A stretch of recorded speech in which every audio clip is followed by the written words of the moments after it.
Assalamualaikum warahmatullahi wabarakatuh. Perkenalkan, nama saya Nikela Alia Rizkia dengan NIM 18046168. Di sini video saya buat adalah untuk memenuhi ujian akhir semester mata kuliah historiografi dengan dosen pengempu Bapak Piki Setri Pernanta MPD. Di sini saya akan menjelaskan 10 karya historiografi terpopuler. Di sini yang pertama ada buku karya historiografi yang berjudul The History of Java. Buku The History of the Java ini ditulis oleh Thomas Stamford Raffles atau yang biasa kita panggil atau kita sebut Raffles. Buku ini merupakan buku asli Raffles yang ditulis pada tahun 1817 yang terdiri atas 2 volume, yaitu tentang uraian inti tentang Jawa secara lengkap, dan yang kedua itu informasi tambahan. Namun di dalam buku terjemahan ini,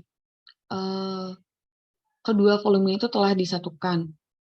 Raffles mengawali karirnya sebagai juru tulis sebuah perusahaan India Timur pada tahun 1795. Menurut sebuah biografi, Raffles dikenal sebagai seorang yang tekun, rajin belajar, ulet, dan juga berkemauan keras. Raffles mempunyai semua syarat sebagai penghasil mahakarya, sehingga mahakarya The History of Java dapat terselesaikan secara garis besar. Raffles membagi bukunya ke dalam 2 jilid yang terdiri dari 11 bab. Kondisi geografis Pulau Jawa, termasuk di dalamnya keterangan geologi. Yang kedua, asal mula penduduk asli Jawa. Bab 3, pertanian di Jawa. Bab 4, manufaktur atau industri di Jawa. Bab 5, perdagangan di Jawa. Bab 6, karakter penduduk di Jawa. Bab 7, adat istiadat penduduk di Jawa. Bab 8, bahasa dan sastra. Bab 9, agama. Bab 10, sejarah dari awal munculnya Islam. Bab 11, sejarah dari munculnya Islam dan kedatangan Inggris hingga kedatangan Inggris. Kedua adalah historiografi tradisional dengan judul Melatihnya Gunung Tujah oleh Selasih pada tahun 1987 yang terbit di Departemen Pendidikan dan Kebudayaan, proyek penerbitan buku sastra Indonesia dan daerah. Pada buku ini menjelaskan pada masa dahulu di kota Tujah atau kira-kira di Meninjau saat ini, memerintahlah seseorang raja yang bernama Datuk Tumanggung Sakti. Dia beristri 5 dan anaknya berjumlah 16 orang. Nah, buku ini menjelaskan bagaimana hikayat-hikayat yang terjadi di daerah tersebut. Hampir sama seperti Tambo, mengenai asal-usul suatu daerah atau lebih kepada mitos. Selanjutnya itu adalah Kitab Pararaton. Dalam bahasa Jawa itu disebut Pararaton. Merupakan sebuah naskah sastra Jawa Tengah yang ditulis dalam bahasa Jawa Kawi. Kitab ini berisikan tentang raja-raja di kerajaan Singasari dan juga Majapahit. Hanya itu, selain membahas mengenai raja-raja, dalam Kitab Pararaton ini menjelaskan bagaimana sejarah dari kerajaan pada saat itu, yaitu kerajaan Singasari dan Majapahit. Namun pada penggambaran pada naskah ini cenderung bersifat mitologis. Cerita kemudian dilanjutkan dengan bagian-bagian naratif pendek yang diatur dalam urutan kronologis. Banyak kejadian yang tercatat di dalam buku ini diberikan penanggalan. Mendekati bagian akhir pada buku ini, penjelasan mengenai tentang kerajaan atau raja-raja semakin pendek dan bercampur dengan informasi mengenai silsilah berbagai anggota keluarga pada kerajaan Majapahit. Selanjutnya itu adalah Babat Tanah Jawi yang ditulis oleh W.I. Olto. Merupakan naskah berbahasa Jawa yang berisi sejarah raja-raja yang pernah bertahta di Pulau Jawa. Terdapat beragam susunan dan isi yang tidak ditemukan salinan yang berusia lebih tua daripada abad ke-18. Dibuat sebagai suatu karya sastra sejarah yang berbentuk tembang Jawa. Sebagai Lebat, Tebabon, atau buku besar dengan pusat kerajaan zaman Mataram, buku ini tidak pernah lepas dalam setiap kajian mengenai hal-hal yang terjadi di tanah Jawa.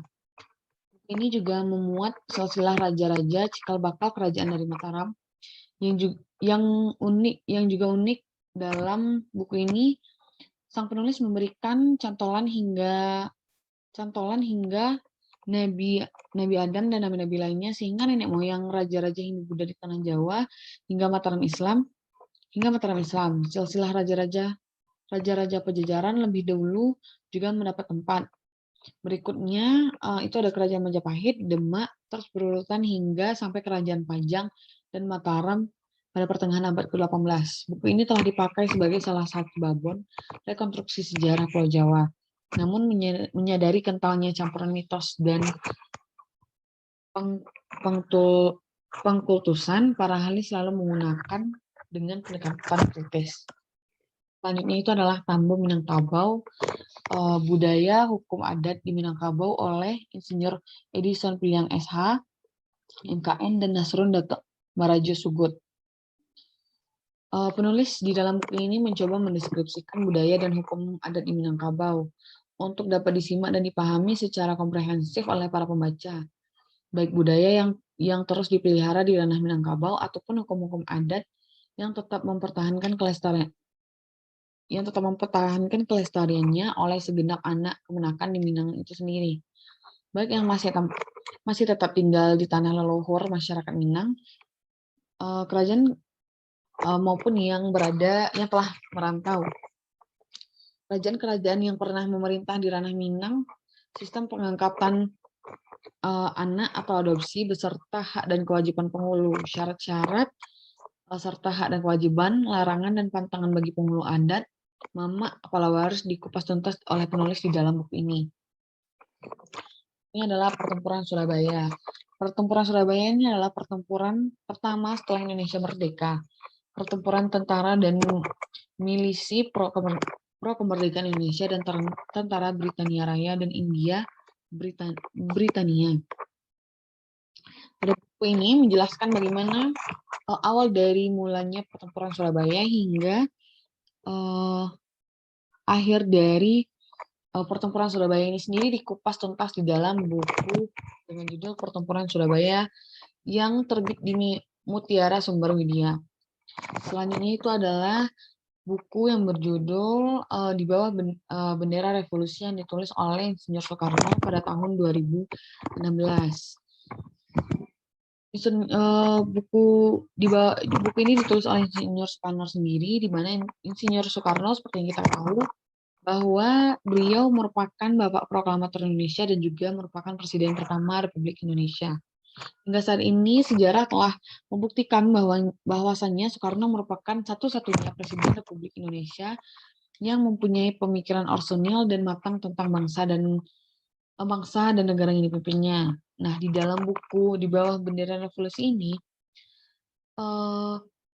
termuat tulisan-tulisan Soekarno di masa penjajahan Belanda kisaran waktu tahun 1917 hingga 1925, di mana buku ini ditulis Soekarno berdasarkan dari pengalaman yang dirasakan pada saat itu.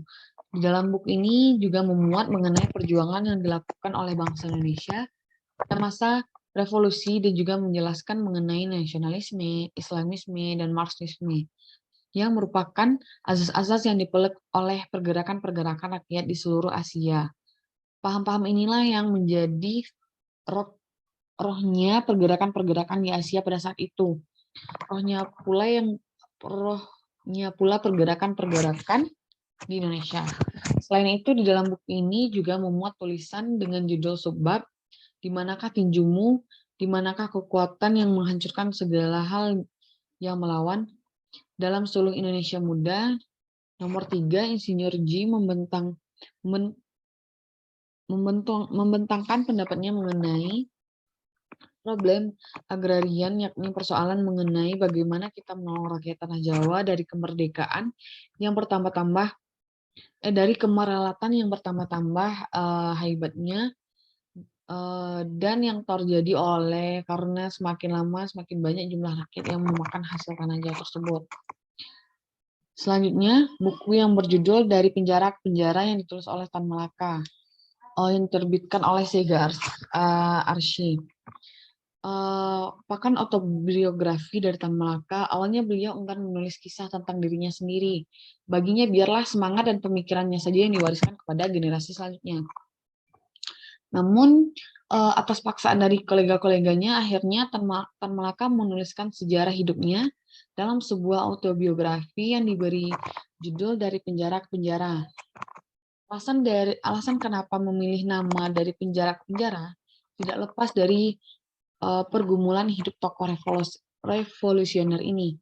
Hidup Tan Malaka memang berpindah dari satu penjara ke penjara lainnya, dari Indonesia, Belanda, Hong Kong, dan juga Filipina, Singapura, dan juga negara-negara lainnya. Semasa hidup, seorang revolusioner lebih ditakuti oleh negara imperialis dibanding seorang penembak jitu.